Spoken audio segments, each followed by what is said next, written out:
Be advised, mature content ahead. This podcast is brought to you ad-free thanks to the Legion of Demons at patreon.com/NOTLP. If you like what you hear, there's much more at patreon.com/NOTLP. Join the Legion. That's patreon.com/NOTLP. And now the show. How do you do? Just a word of friendly warning. I think it will thrill you. It may shock you. It might even horrify you. So if any of you feel that you do not care to subject your nerves to such a strain, now is your chance to, well, we've warned you.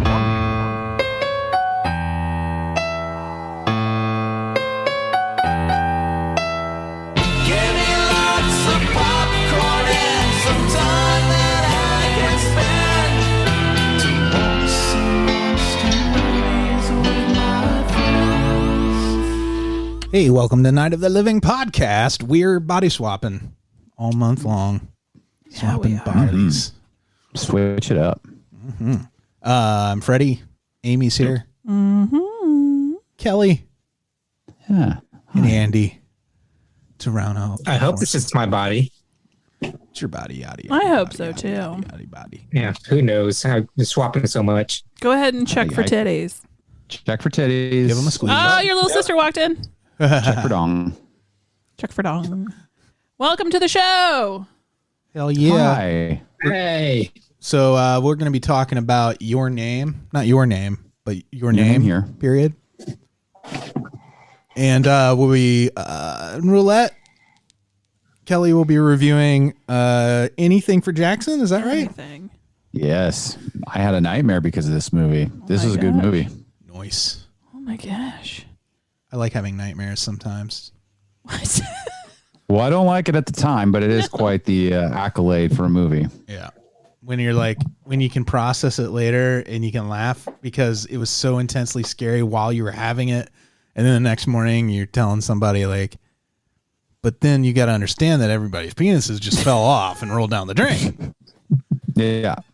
And they all looked at me like I was supposed to fix it. And Is that a nightmare, though? That seems more comical than scary. It's In the When there's moment. blood spewing out of their fucking crotches everywhere and you're covered in it. And there's just all these like disembodied penises rolling through down the floor to the big drain hole, splashing into the darkness. Oh my God. That's right. I had that nightmare a long time ago about Superman mowing down a bunch of children with a lawnmower I remember that. and killing them, and I was trying to run.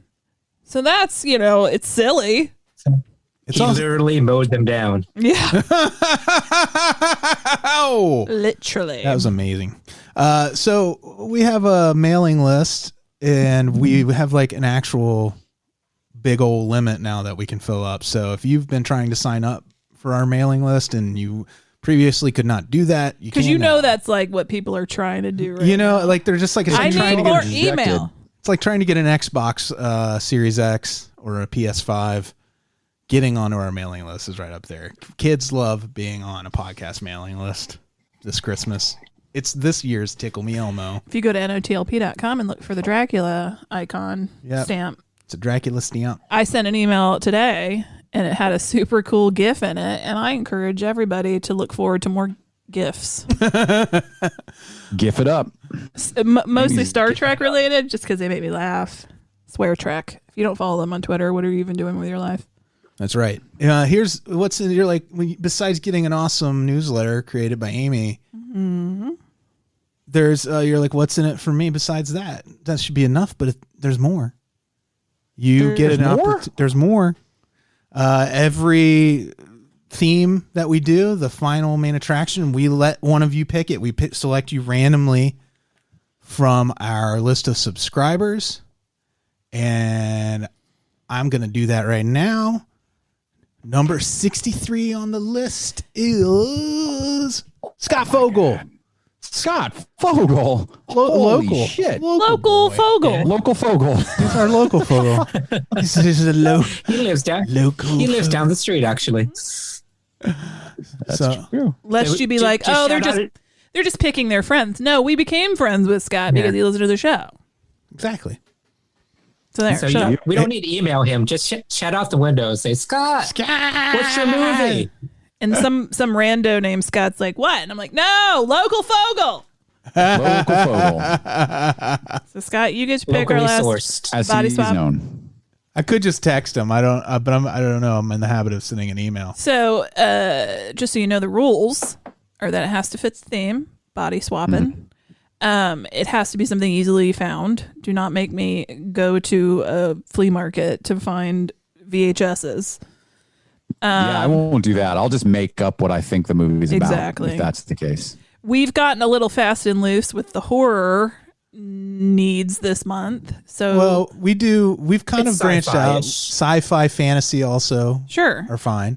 Just whatever you think will work. If it's a Hallmark Christmas romance movie. Yeah, and I can say I'm fine with that. Just the fact that there is a body swap in this theme, that makes it either fantasy or science fiction right there. Exactly. So Yeah. So pretty much any body swap movie. You can't pick Fricky and you can't pick your name.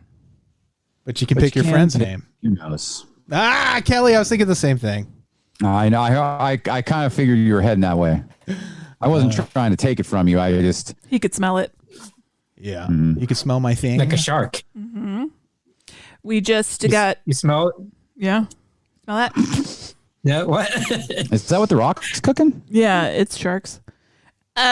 We just got done recording our Origins intro for episode 123, and you're like, but it's supposed to be 122. We explained that. Mm-hmm. So if you're a patron, you get access to the Origins episodes where we go back in time.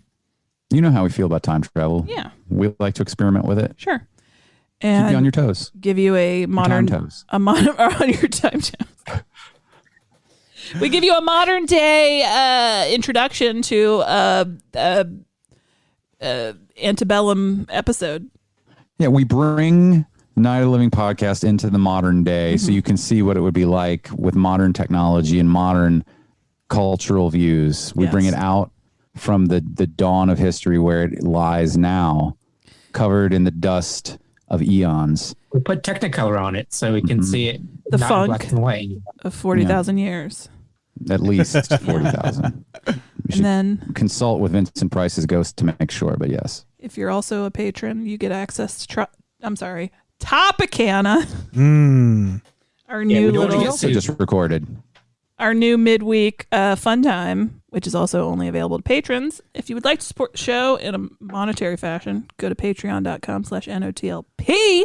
If you can't, there's another way you can help us. If you go to podchaser.com/NOTLP and leave us a review there. Ideally 5 stars would be nice. Just would be Willie Geist. Beetlejuice either. That's okay. Just keep listening, but it would be cool if you could. Or tell a friend. It'd be cooler if you did. It'd be a lot cooler.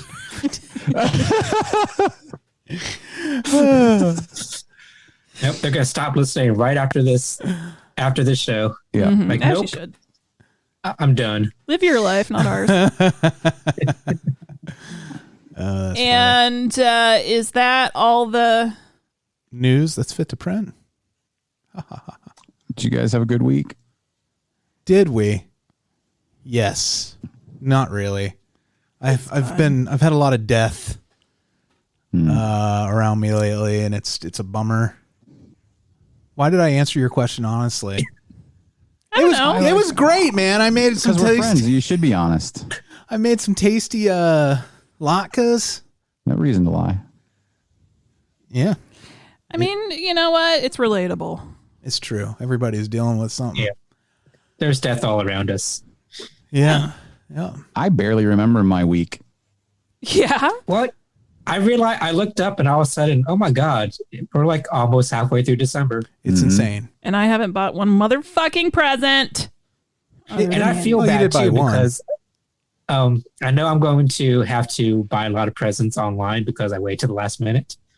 And I hate to put a strain on the already overextended post office and Amazon workers, but that's me. I'm sorry. Well, I'll tell you right now, and for anybody in my life, I think it's okay in this year of our devil 2020 that if your Christmas present's fucking late, you deal with it. It's fine. Who cares? That just extends your Christmas season if that's what you're into. Yeah, and just be nice to the delivery people and the postal workers. They're under a lot of stress right now, so just be nice in general, but especially to those people. Because I was at the post office and there's this dumb bitch ahead of me. My Lord. She was asking about these goddamn stamps for this baby shower she's throwing. That's who's at the post office. Yeah. And this dumb lady was like, oh, do you have anything girly? So she held up the line because they had to go through every type of stamp they had. The poor postal office worker, he was like going through everything and said, there's nothing really like kiddie like. And he was like, we have Sesame Street ones because that's the closest thing to a kid stamp. And she was like, ew, no. Like, what? All right. Ew? To start. You have such strong feelings about Sesame Street. Negative ones, too. Why are you throwing a fucking baby shower right now? Think about that. Yeah. Well, that, and then she was like, "Well, they're gonna have a girl. So do you have anything like girly?" How do you know it's gonna be a girl? This is how I feel about this, and this is in or out of. Kelley, we lost him. Oh dear. Is he completely gone? Yeah. Well, no, He got too riled up over at the post office. The computer's like, I'm going to go ahead and freeze up real quick, let you get through your point, and then you can rethink People it. Hold up a fucking line like that. To ask their inane questions. And I know No. that. Go back a little bit because you froze for a little while. You for a little bit. I was going to say, I cannot stand people who hold up a line asking their inane, detailed nonsense questions, and I know that in their head they think they're very IDWIW, and that's not what that means, because what shut up with those questions. Like, Google it.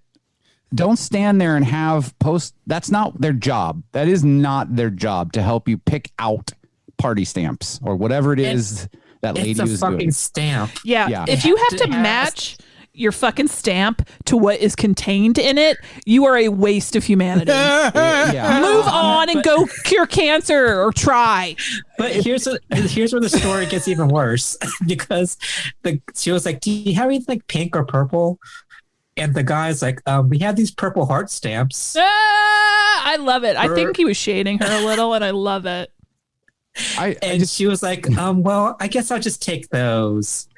As opposed to Sesame Street, she would rather have a stamp honoring wounded soldiers, because it's a heart and it's purple and it fits the girly theme, as opposed to a Sesame Street stamp, which actually fits better because it's for fucking children. This whole story infuriates me. Here's what I want. I want this. I want that child to be born and grow up to be transgender, and to hate pink, to vomit at the sight of pink or purple. It is purple. And to tell that woman every day of its life, this child, that it hates her.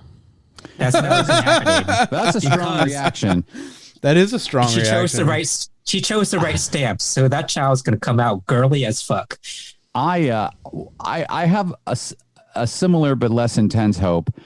It's not a hope, it's a wish. I wish that could happen over again. And I'm sorry, Andy, that you would have to experience part of it over.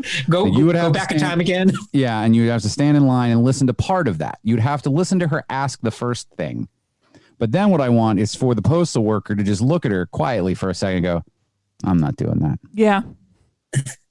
Do you want Elvis stamps or do you want Princess Diana stamps? Ma'am, it's a pandemic. The longer you are here, the more chance that you have to kill me or somebody I love. Get the fuck out of here!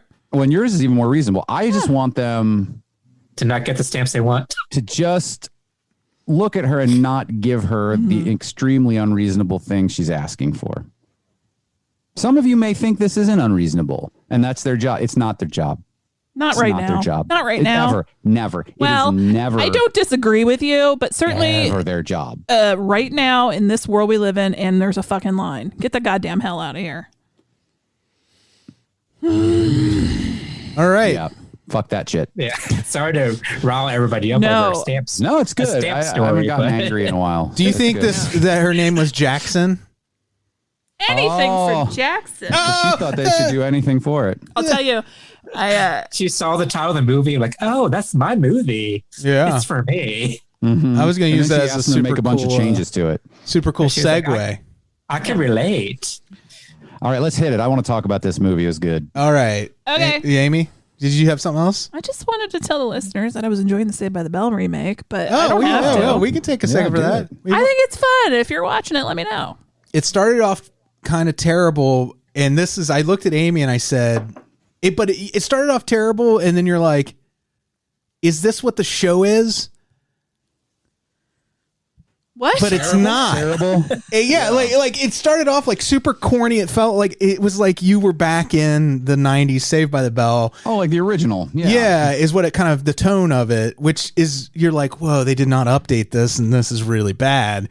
But I was like, the only way this will save itself, I said, is if when the governor, Zach Morris, shuts down the funding for the other public schools or whatever it is, and they have to shut them down, that the kids from the inner city schools come to Bayside, and that's exactly what they did.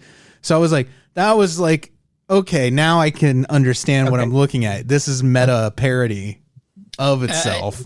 Who's the principal of Bayside now? Is it one of the original cast? No, it's John Michael Higgins. Who's he was fantastic. Yeah, it's really, and it's funny. It has some really great moments. So he's the new building. Yeah. Is there like still alive? Yes. Yeah. They named a building after him. Is he on the show? The Belding Building? He's not on the show so far. I've only seen like 4 or 5. Yeah. There's only 10 of them altogether. We've only Jesse is the guidance counselor and Slater is the football coach. Does she have an addiction to meth or anything like that? No, but they do a funny thing where they have a seminar that she's doing, and the name of the seminar was "I'm so excited, I'm so excited, I'm so scared of something." I can't remember, but it was really funny. Good for them. Yeah, like it's almost they could lean in more on the absurd stuff.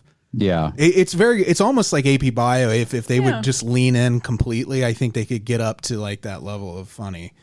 But there's good jokes, but there's not a lot of jokes. Right. Anyway, I wanted to end on me hating. I didn't want to end on me hating this random woman and hoping that one day she dies. Bitch.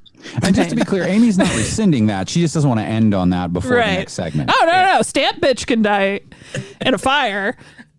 Stamp bitch. Stamp bitch. That Thank you, Andy. You should release a song. Stamp bitch. You should release a hardcore hip-hop song. Hardcore hip-hop. Stamp bitch. Stamp bitch. All right, we can move on now. That's so friggin' great, Amy. Hello, boys and girls. It's time for straight-to-video Russian roulette.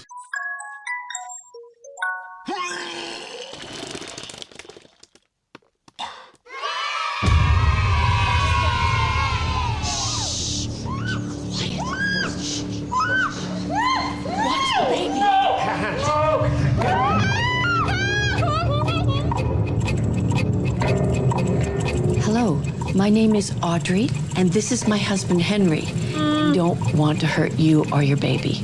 We feel this would be the best way for you to go missing.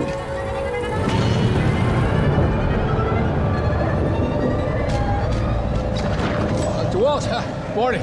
Here to clean your drive. No, everything's okay. Thank you so much for the book. Hail Satan. Hail Satan. Hail Satan. Hail Satan. So you've seen some ghosts, huh? No one has more time than a grieving family. We can do this. He's coming back to us.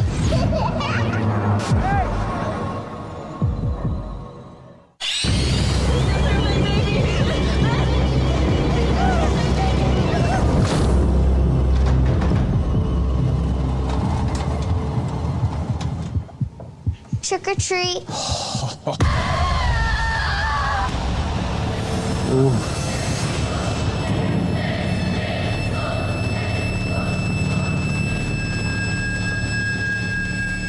Spooky. What would you do?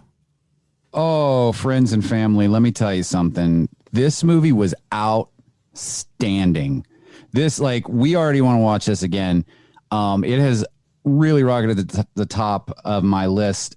It was scary. It was scary as fuck for me. Now, if you watch it and you're like, Andy, you're muted. That was not scary. Well, fuck you. It was. Thank you. See, this is what that story has got me. I'm just like, I'm combative now. You are, man. I'm thinking about those fucking stamps. Your blood is up. I'm totally excited. I feel like I need to move this right up to the top of my that trailer looked amazing. It is, and it doesn't give much away, which is great. Because this is a movie you really want to be surprised by. Going into this, I'm not going to give hardly anything away. I might even still give too much away in trying not to give much away, but I want to talk about it a little bit. So I'm going to be very careful with my wording.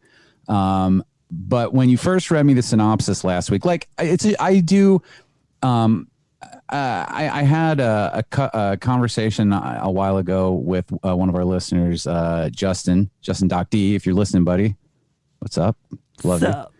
And now he has been disappointed with Shudder originals and exclusives, but I was saying, but I've really enjoyed them. Yeah, I disagree with you, sir.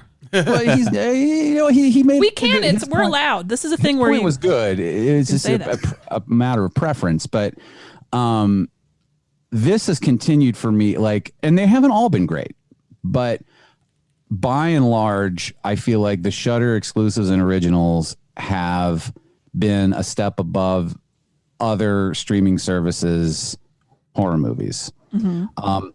So I was not super excited about this. This isn't giving anything away. The idea is that these old people want to do a reverse exorcism on a pregnant woman to put their grandson, who has passed away, into her new baby.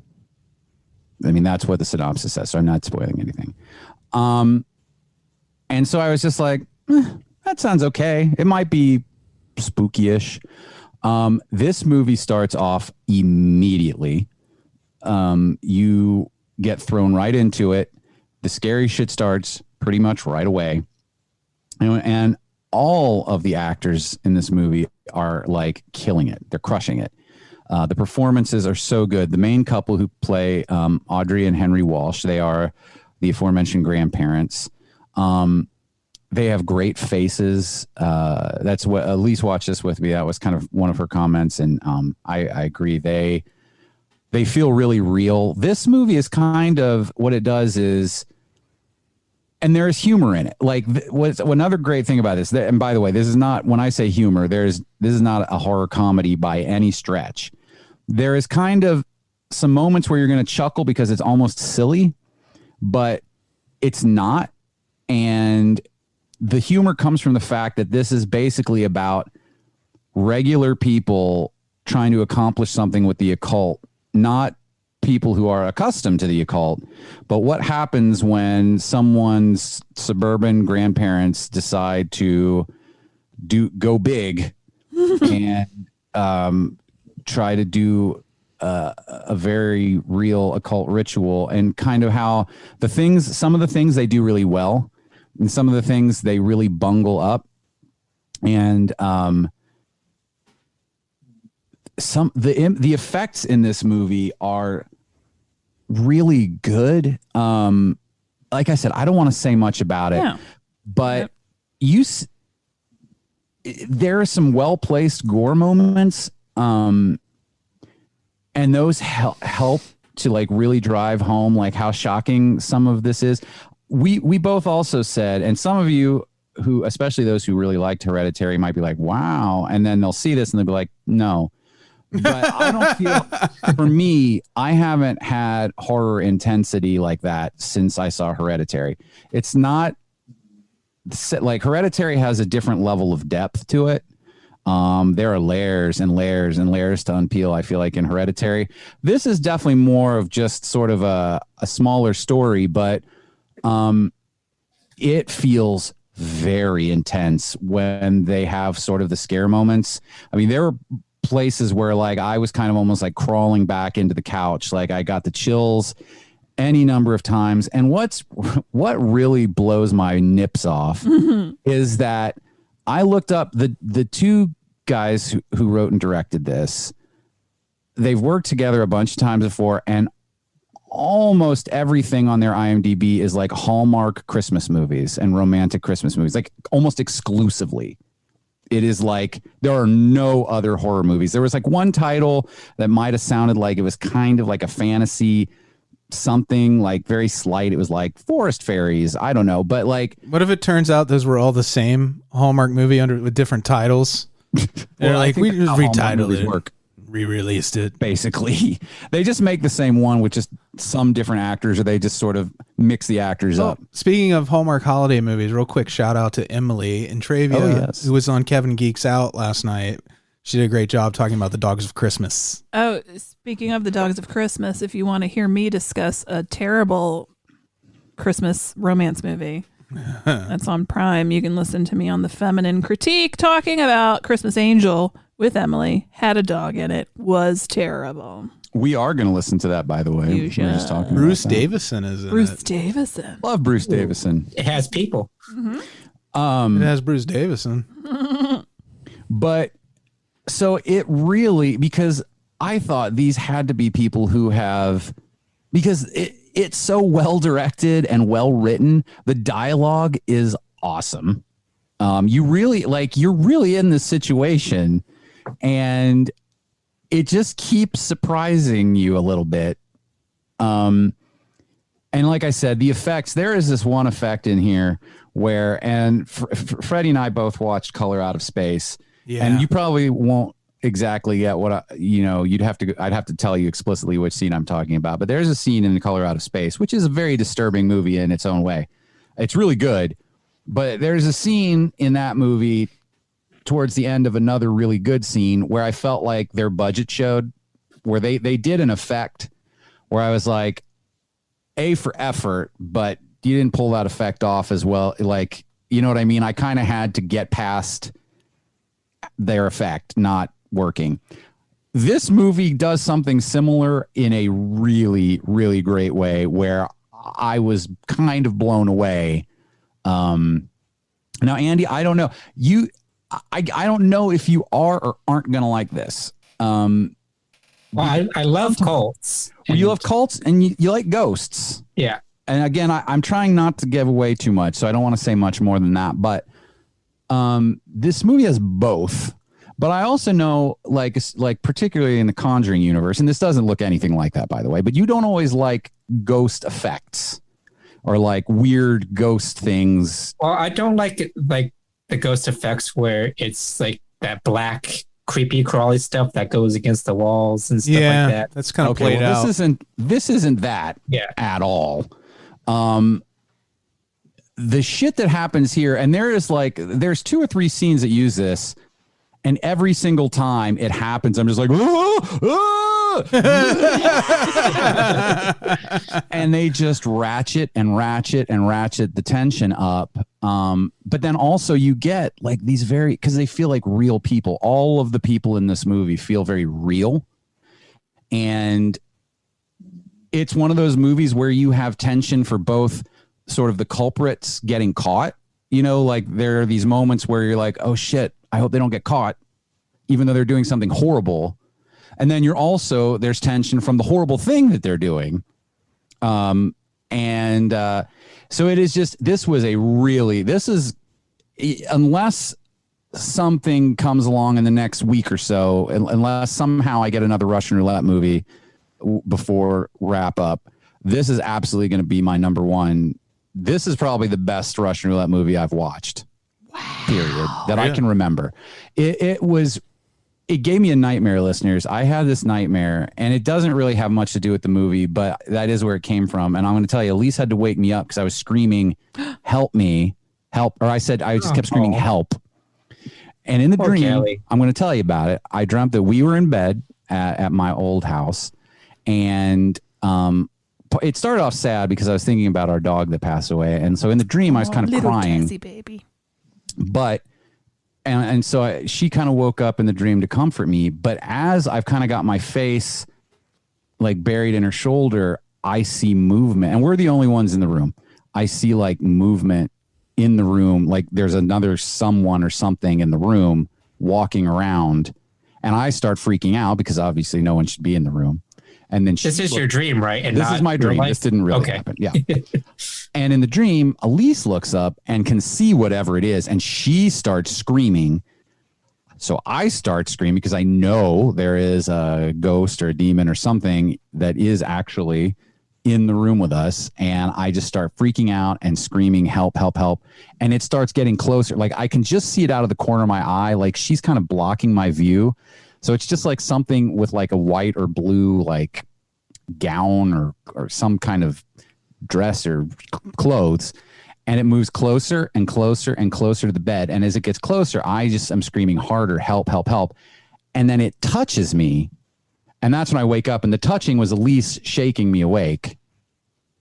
It was very intense. Well, it sounds like a very realistic dream, which makes it even scarier because it's not like a monster is chasing you or anything like that. It's somebody you know in a room. Yes, for a dream, definitely realistic. It's a very weirdly grounded dream, which makes it scary. Yes, it was. It was very scary. So this is a huge recommend, especially if you're someone who doesn't really like supernatural movies. And I'll give you a little bit.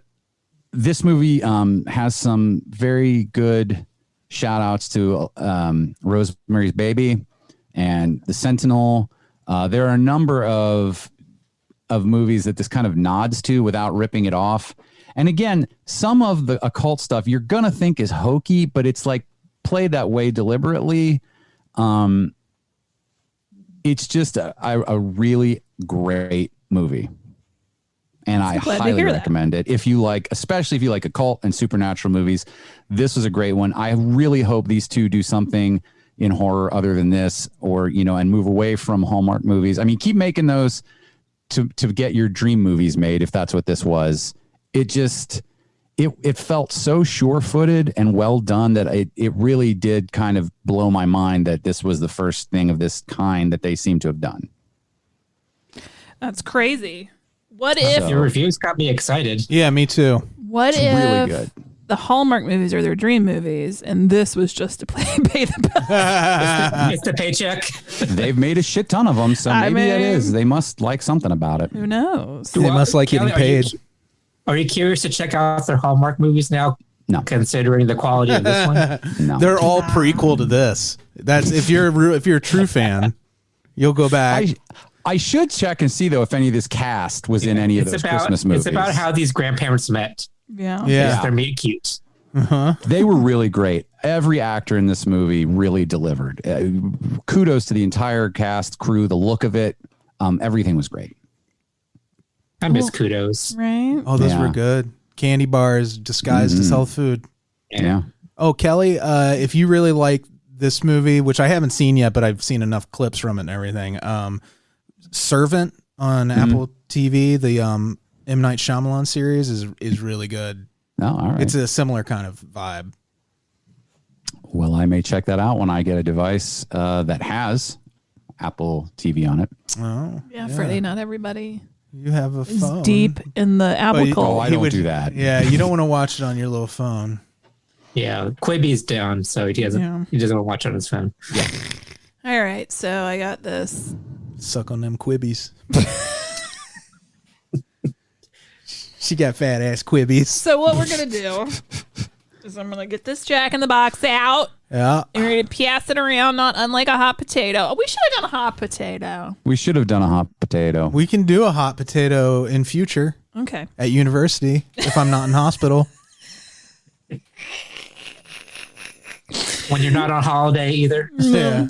All right, so we're gonna pass this around. Andy, you're gonna crank it first.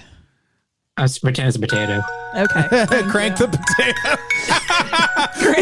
He's just in there cranking the potato, if you know what I mean.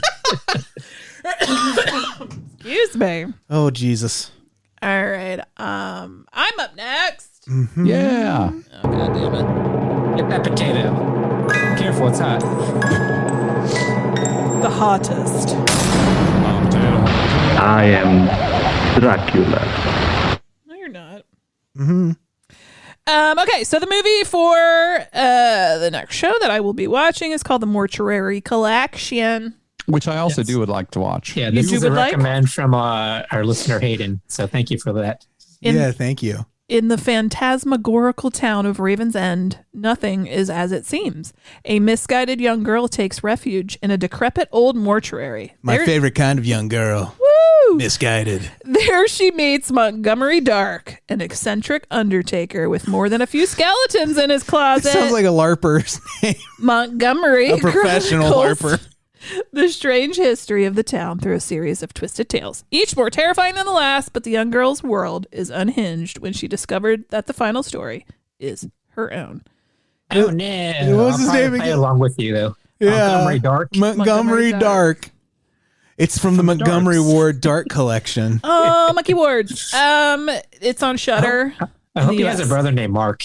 Well, that reminds me of the character that Kelley plays on Portals. Yeah. To Possibility of Portals. To Possibility. Yeah. Kelley hasn't spoken up. Well, Kelly's not there right now. Oh, okay. But Portals Possibility is on all the podcast places. If you want to hear a mostly improvised, silly, fun show about cryptids where he plays a character called Clark Dark. Clark Dark. And Amy's on the first 7 or 8 episodes as his sidekick. And then it also stars Alise and our friend Allison. Yep. And Montgomery Dark reminded me of Clark Dark. And a whole bunch of Cincinnati actors who Clark Bars. Clark Dark with a Clark bar with dark chocolate. That'd be so good. I'm more of a Zagnut girl. Oh my God. If there was a place, you know what? There is a place that delivers Butterfingers. Okay.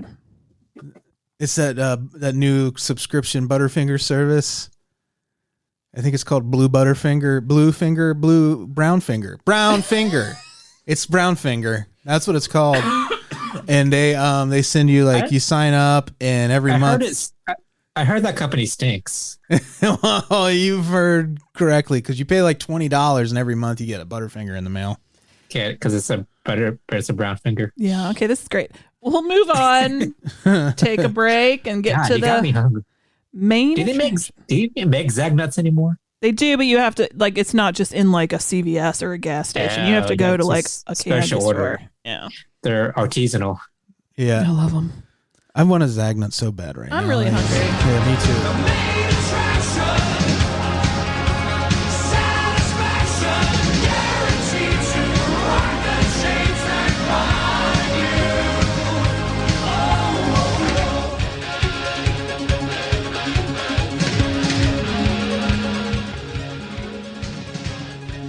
The day a star fell, it was almost like... Well, I'd seen something out of a dream.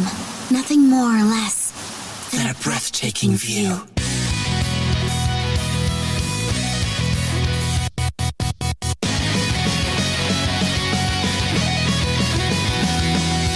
Last hello, you've opened your eyes. But why won't you even look Let's hit the cafe later. Thanks, but I gotta go to work. I can't stand this place anymore. It's too small and close-knit. Please make me a Tokyo boy when I fly! Where am I? I've been having some strange dreams lately. Like a dream about someone else's life. What is this? Could this mean? In our dreams, that girl and I, we're switching places? Can you tell this day been looking everywhere for you? I follow the sound. There's one thing I'm certain of. If we see each other, we'll definitely know right away. I wanted to tell you that wherever you are in the world, I swear that I'll find you again, no matter what. Who are you? Can I ask you your name?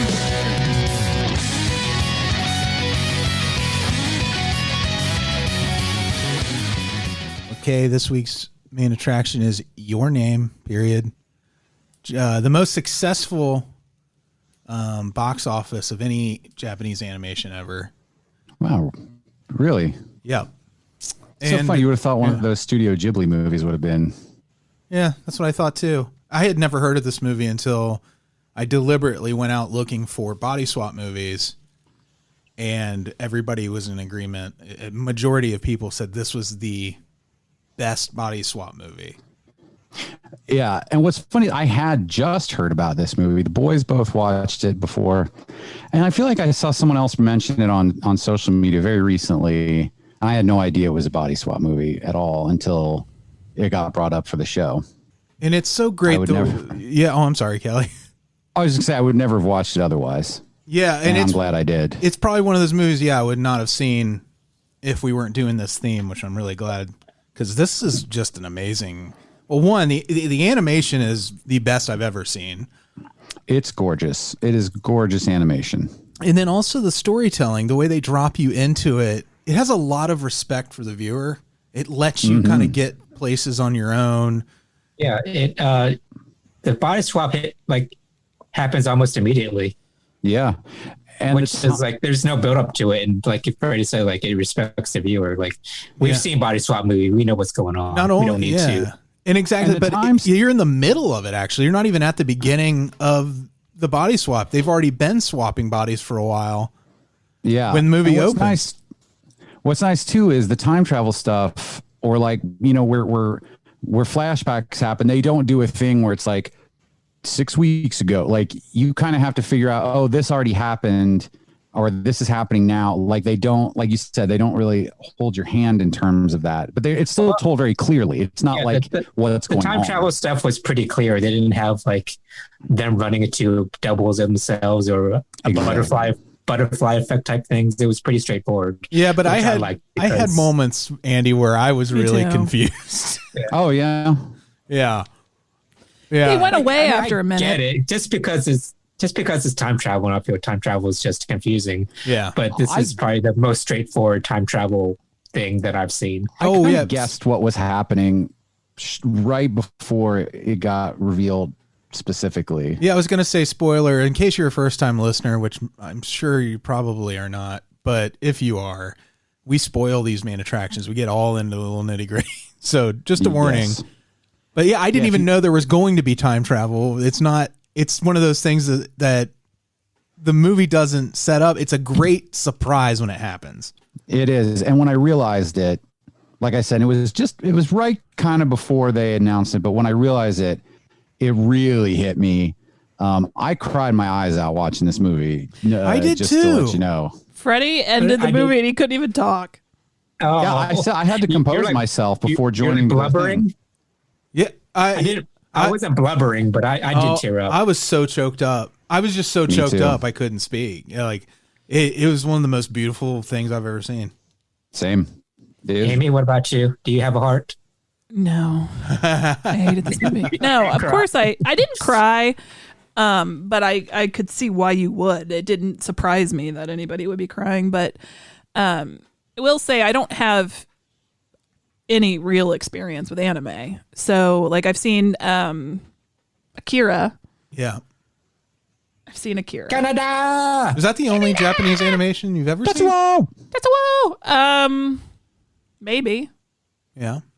Howl's Moving Castle is a really good one. I think you'd like. And in terms of anime, this movie, it definitely has some hallmarks of anime, but it's just a movie told in that medium. I wouldn't say that this is a super anime, stylistic anime. You know? I was just saying that in case there's listeners out there that are very well versed in anime, and that there's a whole host of things we don't discuss or talk about or reference.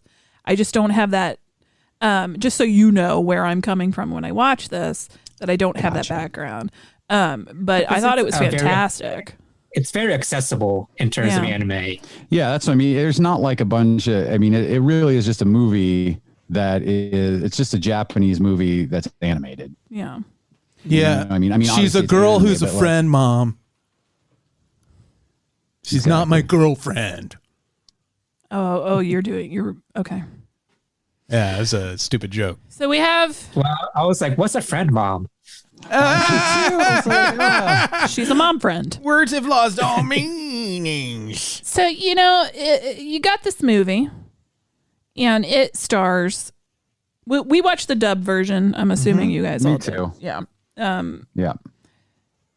I spend all my life staring at screens, reading words, and my eyes hurt. I can't appreciate. I prefer dubbed usually, just so I can soak up as much of the animation as I can. Right. And I don't know if that's loaded in some way, like white people love dubbed. I don't know. I'm just normally I do watch the one with subs if I do watch, well, especially anime. But I did watch the dub version this time just for time purposes. Yeah. So I get, but I mean, I think it's just up to the viewer, like how they get more out of it. Yeah. I prefer the dubs because sometimes the translations are kind of literal. So like, there's a lot lost in translation when they have the subtitles on. Yeah. Plus, when they have, I was going to say when they have a cast that's good. Yeah, I think it helps, because they're such strong actors. I think there's a chasm of like quality difference depending on who they cast for the voiceover. I think this too is different than watching again like a regular anime series or a less I feel like if you're watching an anime series, watch it subbed. But I think sometimes the dubbing isn't always in smaller projects. I don't know that it always comes across as well as the subs, but I feel like you just said, the cast was so strong in this that the dub was fine. I mean, it didn't feel wonky at all. Sometimes it does feel wonky watching a dubbed anime, but this didn't. So we have Mitsuha. Yeah. Okay. And Taki. And they're swapping bodies. Delicious name. We were talking about Takis a lot. I love Takis. They're so good. And they're swapping bodies. Mitsuha lives in a small town. Born and raised in a small town. Taki's she's the country mouse. She's the country mouse. He's the city mouse. He lives in Tokyo. Making fermented rice wine with my own spit. And they're swapping bodies. Like, it feels like every other day or something like that, right? It's fairly often. Yeah. Like, it's not every day, but they'll wake up. He'll wake up in her body. Yeah. Feel the boobies. Which, whatever. Hey, that'd be exactly what I would do. Yeah, that's what everyone would do. If I woke up in a man's body, for surezies, I'm taking a look. Taking a feel. Well, it's your body now. Yeah. I like when they create the rules. Like, because this movie reminded me a lot of like, who's the filmmaker who made Amelie? It had like kind of that same kind of personality. Baguette McFrenchman. It was a real sweet, like the way they deal with like memory, short-term memory loss and everything with the two characters. But when they are able to connect and realize that they're doing this, they set up these rules about respecting each other when they're in the other one's body. It's also very, I feel like they really capture the idea of dreams and kind of losing dreams as you get a little bit more distant from it, like trying to remember what it was about that dream that made you feel this way. And you're just left with the feeling and you don't know why, because you can't, and you're trying, like that really resonated with me, especially towards the end as they tell each other they're going to remember. And then watching the memory slip from them of what the other person's name is so they can find each other. It really felt like a dream. Like I was like, that's exactly the feeling. Like I completely relate to that. And I felt like they really did a good job making you feel like, oh, when they are sharing or they're in this dream state, everything makes sense. And then when they separate, it's just like, it just slips away. And it's just this sort of sense of deja vu. It really nailed that. Yeah.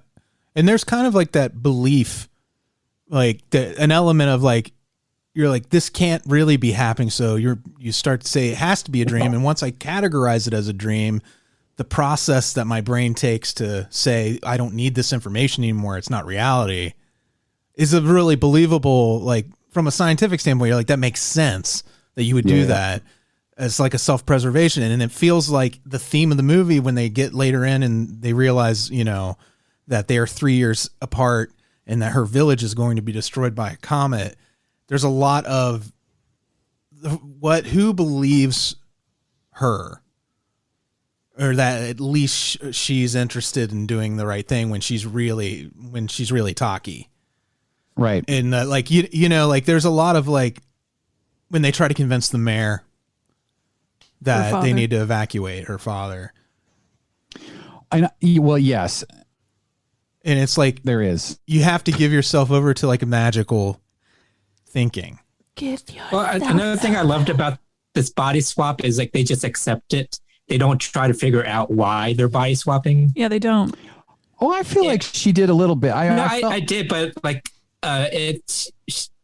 she accepted it eventually. I mean, she was like, everybody's confused at first, but they accepted it because they were just so nice to each other and respectful of each other that they weren't trying to figure out like, oh my God, I need to get this boy out of my body. Yeah. Well, like other movies do. They need to figure out, you know, trying to get back to themselves. They don't necessarily mind being each other's bodies. Right. Well, and that's what I feel. I feel like this movie did really well. First of all, it didn't waste time on shit like that. That wasn't what this was about. So they didn't waste time on the whole, like, convincing people. I mean, there was a little bit of that it does need to be sort of grounded, I guess. But there wasn't a lot of that. And I think part of that is because they have this connection that they felt comfortable with inside of each other. Like it was almost like they're meant to be together, and they have an emotional connection. It's almost like these two are meant to be together.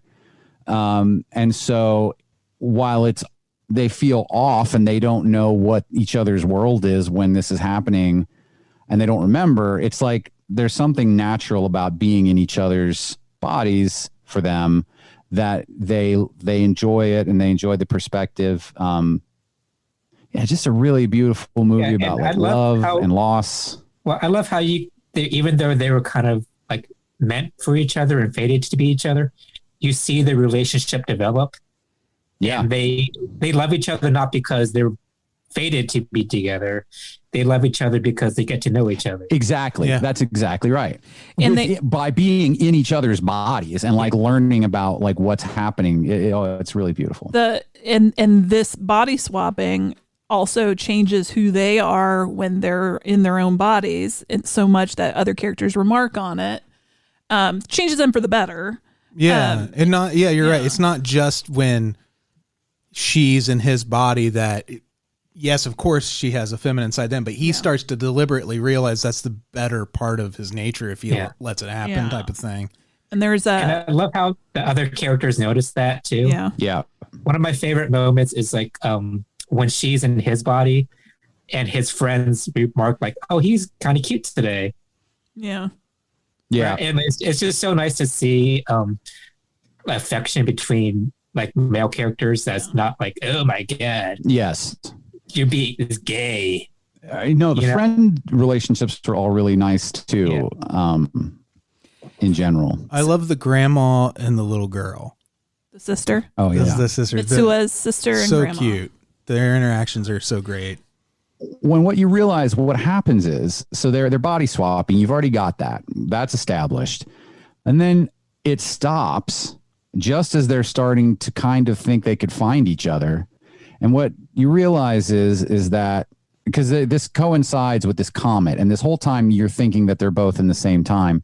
And then Taki's like, I stopped waking up as Mitsuha, or how do you say her name? I can't remember. Mitsuha? I think you said it right. And it's because for her, it was 3 years in the past. And when this comet happens, because she keeps telling him, like, you're going to be able to see the comet. And so he's looking for it. He doesn't see it. He's trying to call because they use each other's phones, but it's not available. And the reason is because she is connecting with him 3 years from the past in the future. And then the comet, a part of it breaks off and destroys her village. He froze again. Oh my God. Did anybody else think he's going to come rearing back in at some point? But I'm just going to keep talking. It was when he tried calling her. Yeah. All of her family is dead. Her little sister is dead. Kelley, you froze up again. So I'm trying to remember the last thing you said before you froze, but you came back in on all of her family is dead. Well, that's basically all. I was just talking about how you realize that it's 3 years in the past and that the meteor crashes as it breaks off of the comet and has destroyed her town. Yeah. And they're not in the same time. This revelation broke me. Yeah, it's really heartbreaking. Well, when it's so surprising too. When he tries calling her, I was like, oh my gosh, why have they never done that before? Yeah. And why isn't he able to get through? And then you get to that point where you're like, holy shit, they're not in the same time. And then you're like, whoa, is it like that one movie? The Lake House With Sandra Bullock? Yeah, the Lake House. That's what Kelley just said. Yeah. And you're like, whoa. But then it's okay. Whoa. You know, that's John Mulaney. And then he sets out to save her. It's so appropriate that this is the week where we posted the origins out of sequence to help illustrate this point. It's fate. You can change your fate. You can change your fate. Yeah, and it. What did you just say, Amy? Something terribly brilliant. What did you actually say? That I don't remember. You said memory loss for all of us. You were just saying like how the call, he was going to save her. The call, and then and just that he decides he wants to save her. So he goes. He's going to go to the town because he's like, I want to meet her. But that's when he finds out that the town's been destroyed. So he's in this like busted out crater of the town, and he's like, then they start swapping again. Why did they start swapping again? He found her shrine. Oh, he drank her spit sake. Yeah, remember? And she was so mortified. I would be too. I like sake. I didn't know they were spitting it though. I don't think it's every kind. Is this real? Because like I want to be respectful of other cultures, but if you offered me this, I'd be like, no, ma'am. No, you don't want I the just spit? have water. I guess it depends. I'm like, I got water. It is real. Mouth chewed sake. What was one of the things I loved about both the animation, they did a really great job showing like tacky draws. And I don't know that I've seen a lot of really well represented drawing in any animated movie. And they really, yes. I meant keep going. I'll be back. That's what I meant. They show tacky drawing these beautiful sort of architectural and landscape drawings. And it's sort of part of, he's drawing the town that he doesn't even like necessarily know why he's drawing them. Exactly. But he has these memories from her. So we got this connect. He slowly discovers why he knows these buildings and stuff. Right. Yes. And so once they kind of put that back together, then it becomes, you have time to save your town. You have to convince everyone. And what I also liked is it's not like this huge thing where they have to convince everyone to get all the way out of town. They just have to get the people into the high school. Yeah, they just there's like a blast radius. So if we get everybody outside of this into the school, we're good. And so this movie then becomes, it's so many things because it goes from being just this sort of teenagery body swap romance to this disaster kind of movie where they're trying to get everyone, including themselves, to safety. And you're not, and I tell you what this movie did, I didn't know if the plan was going to work or not. Yeah. Well, I could totally see it ending sad. I was on the edge of my seat. It was so tense of her trying to save the city because you want them so badly to get to be together. Right. Yeah. That there's like this wanting of the yearning. them to be okay. Yeah. Yes. The yearning in this movie, this yearning. Do you think? A funny word. The yearning was so palpable, like you really got it. Do you think we, via our adamant yearning, created the ending of this movie. That it really is sad. I was yearning for this chicken sandwich. It's an original chicken sandwich. You're going to piss Kelley off. I know. That's why I want to show him. I don't care anymore. I don't eat them, so it doesn't matter. The ending actually also, it managed to be very satisfying without being like, oh, everything's like great now. Like it gives you what you want and then stops. Well, it's because we know it's going to be okay. It's not spoon fed to us that they're going to run into each other's arms and be happily ever after. No, it was a perfect ending. Really, really love this movie. I can't say enough good things about it. So, and I really did. Again, I thought the boys were real. Your children, boys? Yes, my boys, my sons, Colin and Cole, ages 20 and 15. This was a big recommend from both of them. But they also love anime. They watch a lot of it. And so I have mixed feelings about anime. I do like a lot of old anime movies and a couple series, but I don't know that you'd call me a huge fan of the genre. You're not an animaniac? I'm the same way. I don't think any of us are big anime people, right? No. I mean, I think all of us were familiar with like the big ones, and that's about it. Yeah, I love the Miyazaki stuff, but beyond that, I'm not very well versed in other things. And I do. I mean, I've got some deep cuts that are old. Like I said, there's some old stuff like the Lupin movies, which they just made another one, I think, Lupin the Third. Record of the Lotus War is a good one too. 3 by 3 Eyes is good. I did enjoy some of Attack on Titan, which is not that old, but yeah, mostly it's just not my thing. Especially some of the newer series where it's just like teen life, like that's a whole big genre right now. Kicking it teen style.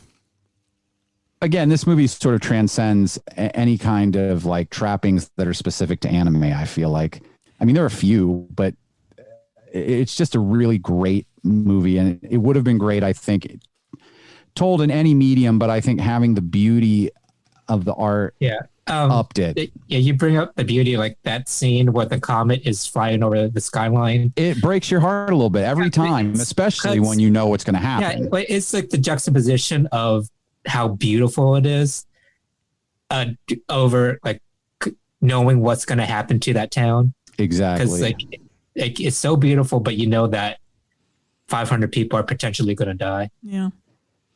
To go back to the spit fermentation sake, that is real. It was an old practice, and it was virgins. Virgins would chew up the rice. Oh, okay. Well, if it's virgins, then I'm really into it then. Yeah.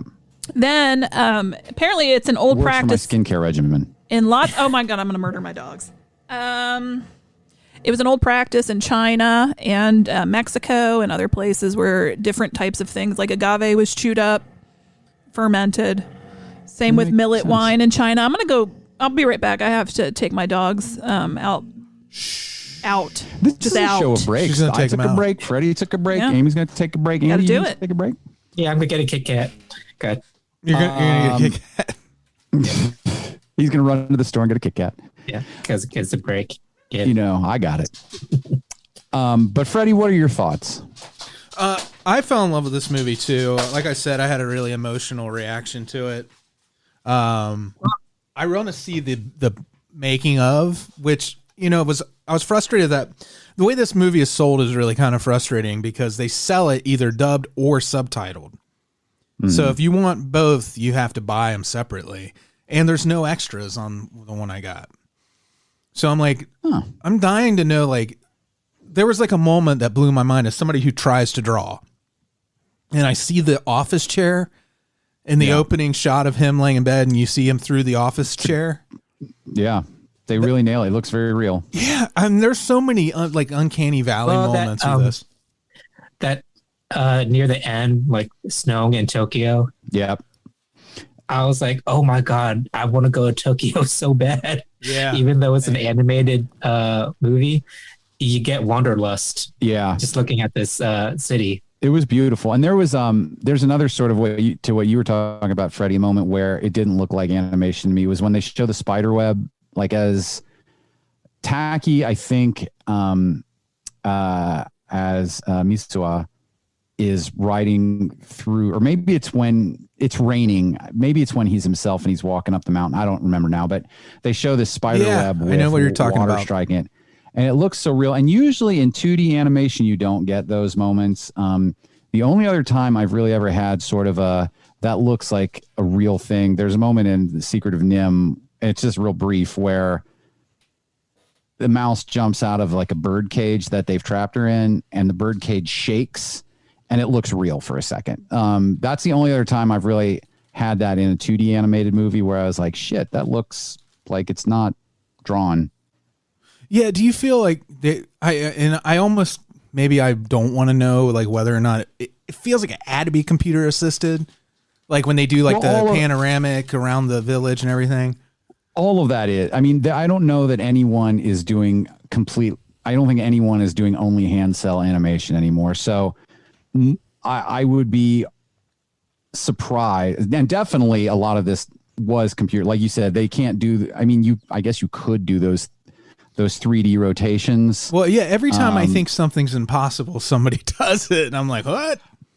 But it's not, I mean, like I said, it's a combination. And I mean, the two are sort of intertwined now. Like everyone, there's certain programs I think that everyone uses. And so they treat it as both hand drawn, and then the things that you can't do with hand drawn, you know, they put their cells in these programs, and then when there are things that they need the computer to do. It reminded me, like looking at some of these scenes where like the panoramic stuff, it reminded me a lot of like Into the Spider-Verse. Yes. Yeah. That type of animation. Yeah. Yeah, this is this is the most beautiful animation. Yeah, and not just the animation, like the music goes so well with everything. Agreed. The soundtrack really ups the emotional heft. Yeah, it's funny because when it started, Amy and I were kind of rolling our eyes and giggling at the music versus what was on screen and everything. Alise too, actually. She didn't watch she was doing some work while I was watching this, but she heard it. It's like the English language stuff is like Japanese emo. Yeah. So which like not necessarily my bag, but it just fits so well. That's exactly what I was going to say. It pulls you in. It won me over after by the end of the movie, I was downloading the soundtrack because I'm like, it reminded me of REO Speedwagon, which is one of those bands that you either laugh at or you're really emotionally invested in the song. I think his voice is so distinctive. It sounds like some like 60s British obscure singer. I know exactly what you mean. Yeah, it and the songs for me, like you said, they did eventually win me over. I wasn't always a fan of sort of that, like until a bit later. But now the actual score, I was with 100% of the way the whole time. Like the sort of tinkling piano and synths that come in. I felt like that always helped create the mood, and sort of guide your emotions to wherever they were going to go. Is it hard to talk about something so emotional while Freddy's fucking eating a double Whopper? No. He's eating a double Whopper, but his backdrop is the Northern Lights. So it's real fucking weird. It's very dramatic. His emotions, Amy. He looks so peaceful eating this big old burger. He's eating his feelings, and it's a double Whopper. So that's a lot of feelings. That's how much emotion this movie it manifested as a double Whopper. Well, you bring up the emotion in this movie. Like, you cry because it's so beautiful. You cry because it's sad, and you get this swelling feeling in you. Yeah, agreed. I mean, just the sense of impending loss. Like, it's just like, at least for me, it was the idea that there is a chance that this is going to be the only way. Like, the idea that, especially when he's like, it stopped. And like, that for me was it was like, well, what if this just never happens again? Which is what he kind of, I think he even said something like that. Or he's like, it didn't happen again. Yeah, it stopped right at the point where they kind of realized that they love each other. Mm-hmm. Yes. So you're wondering, like, is this ever going to happen for them? Even though they're kind of fated to be each other, you want them to get together in this lifetime as opposed to whenever in the future. Right, you want it to happen. And that was actually one of the things that had gotten me so emotional, and it was one of the places where the songs won me over, was there was a song about right at the end. It was like over the end credits, I think, about just give us a little more time together. That really like punched me in the face. When the meteor hits that moment, and I didn't think we were going to get a happy ending either. I wasn't sure for sure. Because definitely wasn't. Have you seen Grave of the Fireflies? No. Okay, that's probably why I didn't think we were getting a happy ending, because that movie is so sad. Honestly. And I just thought from a cultural standpoint, I was like, I could see this ending that way. Yes. Can I just interrupt real quick? Yes, please. I was about to say I've avoided that movie like the plague. Mm-hmm. Now that I am living in plague times, and I have done things to avoid the plague. You've avoided the plague. I can use that phrase. Plague. Yeah. I'm avoiding a plague, so I can use the phrase, I would avoid that like a plague, because then I have examples for how I have avoided a plague. You didn't appropriate that from medieval peoples. No. You now own that phrase. Thank you. Yeah, I'm like you. I didn't, although I knew if it ended sad, I figured it would be to show that there is value in passing things and appreciating something in the time that it happens. It's it's like that thing, like smile because not because it's calm, because it happens. Yeah, and even there's a line where her grandmother says, "Cherish dreams because they fade." Yeah. That's kind of what made me think about like that's how this is going to end. They're not going to give us them coming together. We're going to have to learn to appreciate the time they had. Thankfully it didn't end that way, but that would have been a great ending too.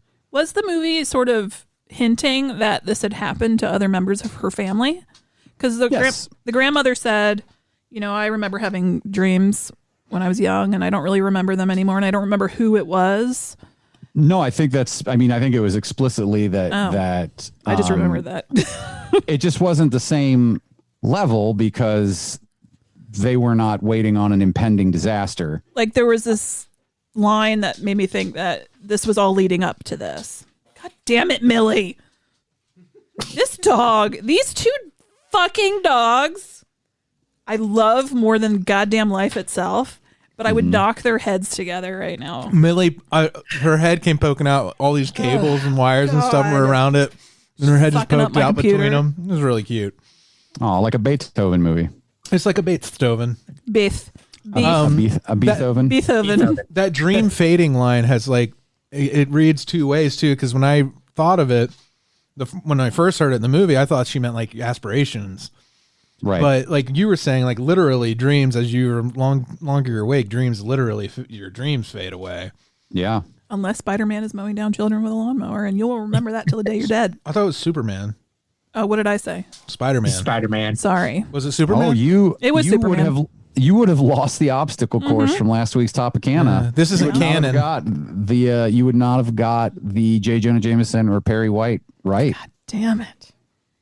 It would have been Perry White. You would have said J. Jonah, and Ernie Hudson would not have, or Leslie Jones would not have allowed you to continue. Correct. That's Tropicana patrons, which you have access to if you're curious about what I'm referencing. Yes.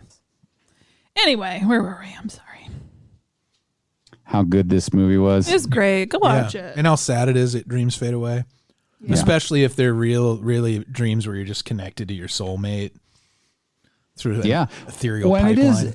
It is kind of just the idea of this movie itself is a little bit like, as we try to kind of go back and think about how it affected us, it's a little hard to like put into words. It's sort of like, it made me feel this way, and I'm trying to put together why. And it's a little bit like a dream itself. Oh my God. This is like, I've never been in love, and probably never will be. Oh but my God, Andy. Just watching this movie, this is probably the closest I got to understanding what it feels like to be in love. Yeah, well, it definitely was. It just pulled a lot of strong feelings out of me. Agreed. It's like, I get it, It's total. I think it's having another person totally understand you. Yep. Yeah. And that's what they get by, literally living each other's lives. And then realizing that possibly you're not going to be able to continue to have that. Like it's Really great movie. Makes you, I mean, not to be too dark, but like we are living through a pandemic, and I have a husband with, diabetes. He's just a broken body. I got Burger King's original sandwich disease. You say this as he ate a original chicken sandwich and I know. I was really hungry. I wasn't in charge. That was my lunch. Okay. Starving. You lay off. I'm starving, Jamie. Okay, but what I was trying to say was, like, I'm trying to keep him alive right now because at the end, I'm going to murder these dogs. So much murder. It's metaphorical murder. I love them, and it would never hurt them one iota. Metaphorical Murder would be a great band name. I love Or having album them name. around. It's great. But I was trying to say that I do truly feel like I met my soulmate when I was very young. Freddy is who I'm talking about. And just in case you were wondering. And if I were to lose him, I would be terribly bereft. So watching this movie brings back all those feelings that I've been having this whole year of trying to keep him alive. Yes. Yeah. That's all. Yeah. And yet I didn't cry. What kind of monster am I?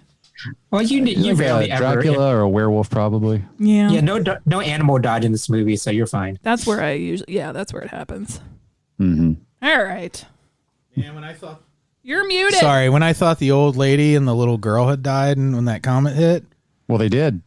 No, they didn't. No. Well, they did. Well, they did in one universe. They did. In one universe, they did. That's another. This movie shows. I mean, it gives you all of it. That's what's great about time travel is they did that. The emotion from that was real because they were dead. They were gone, and then they were able to go back and change that. But yes, I agree with you. Thinking that poor little girl was gone for good was very sad. You squeezing your babies again. That was Everyone really is impatient. I will say, and this is a trope for man. Everyone is always impatient with everyone. Wake up! Get up! It's Japan, dude. It's Japan. It's like a go, go, go. You have places to be. It's like I'm walking here. They're a very efficient society. It's a lot of impatience. Forget about crazy impatient. Like nobody's getting hit in the face and like you're going to do this now. But it is very like get up. All right, your name. Your family is at Christmas and they make breakfast, but you're still asleep. Yeah. And somebody comes in and is like, you gotta get up. There's pancakes. You're gonna not have any. And it's like I don't need them. Oh, and then you always have like. Somebody didn't get up in time and somebody ate all the pancakes. Yeah. But I always know, like, well, I chose to sleep. Yeah, I made this choice. I got pancakes anytime. Yeah. Make my own pancakes. God damn it. Pancakes in the morning, pancakes in the evening. Pancakes at supper time? Pizza pancakes? With pizza on a pancake. Pizza cakes. Oh. Is that Burger King hitting you?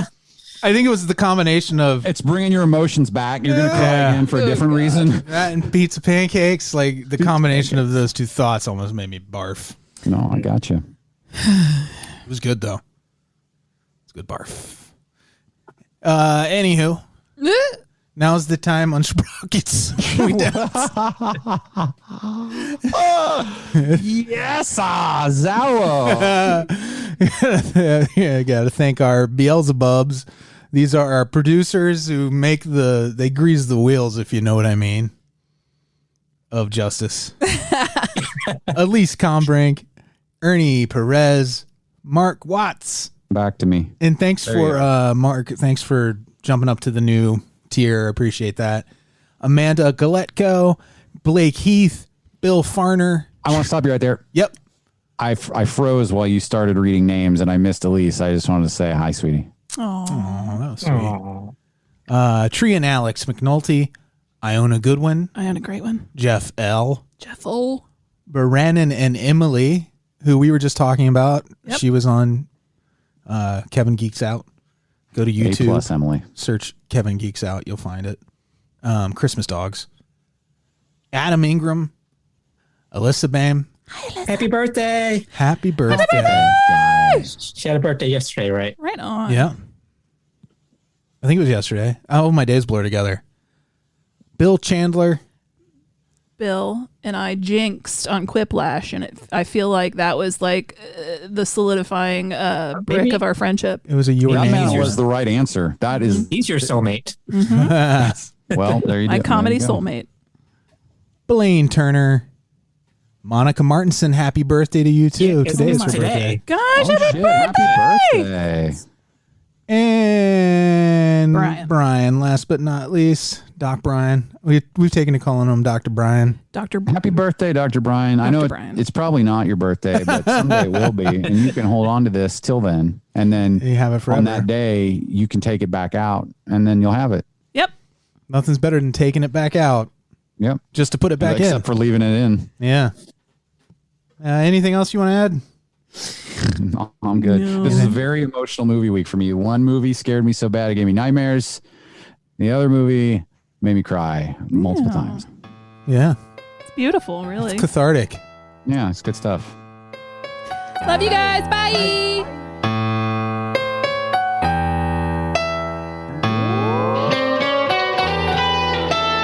Frankenstein was wondering if he should go to bed when his old buddy Leatherface put on Dawn of the Dead.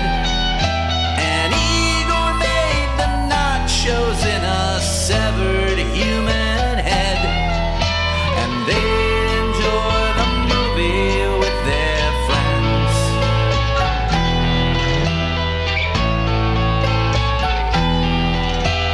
David Kessler walks the streets of